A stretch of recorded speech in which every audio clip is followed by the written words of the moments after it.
and he seemed to delight in the fact that his appearance would actually scare people. Now here again, this is the type of conversation and behavior that I'd never seen before that appeared this summer. That's quite a change. Yes. And this was all happening at once then, the medications and then this strange behavior and wanting to look scary and the demon talk. It seemed to progress right from the first of the year on, but really seemed to accelerate into the summer. Started strange and then just got progressively stranger. Wow. Correct. Yes, that's true. Wow. Now, did you literally, I guess once this demand for money came up, that's when you just told him, I'm not giving you money and we're separating ways, or did you fire him, or how did that come about? Well, by telling him that I was not going to give him any more money, that basically had the same effect of all the above. Terminating your relationship. Right. Yeah. Mm-hmm. And his reaction was threatening. Yes. Yes, there was no question about that. So, like I said, I became very concerned at that point. And so you've spent the last, since September, quite frightened of him then. Well, I don't know if frightened's the right word. Concerned more so about family than myself. But I realized that he was a threat. There was no doubt about that. How severe a threat, no one knew. And I did everything, I think, humanly possible to find out. Do you think there was anywhere along the line that others dropped the ball? Well, I can't say that at this point. When I went to local authorities after he threatened my life, they basically said, well, be his word against your word, because he wasn't dumb enough to actually leave a threat like that on a recording.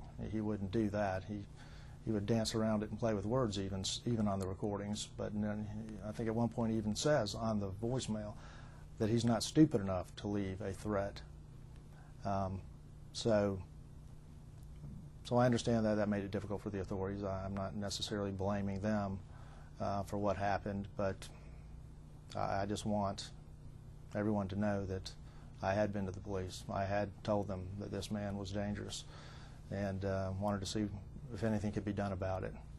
And obviously nothing was. So you attempted then to warn people, and then later on did all you could to try to capture him. And it appears that he was on his way to the office to get that money when he was actually seen and captured. Well, that's the direct path he would be taking from coming 400 South to my office on Clairmont Rd. Yes, you would travel down 285 and get off at Ashford Dunwoody Road, and you would pass right by that gas station where he was apprehended. So yes, I certainly believe that's what brought him all the way from North Georgia back to Atlanta. Was he was maybe a mile and a half away from my office, and it was Friday night, just like he told me. That's when he would be coming. Called you from that Huddle House, is that it? I understand it's a Huddle House. Yes. Yes. When I can't think of anything else to ask unless there's something we're missing. This is quite an unbelievable story. It's all unbelievable. Yeah. You're right. Never in my wildest dreams. I don't know.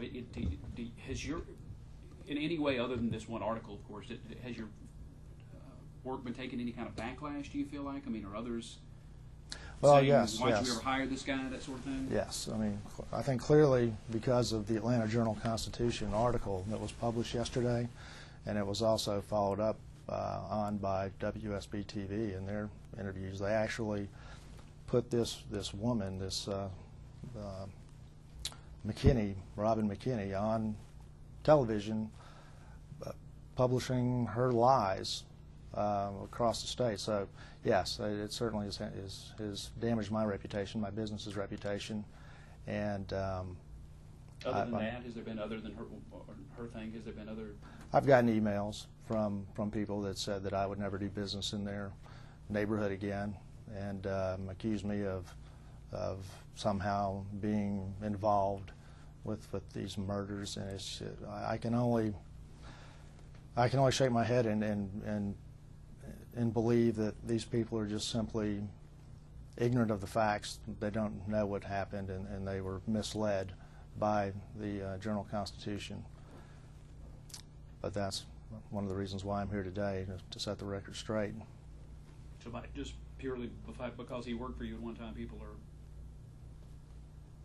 Well, right, and like I said, and the fact that this woman actually said that he worked on her property, which is ridiculous and absolutely untrue. Yeah. Correct.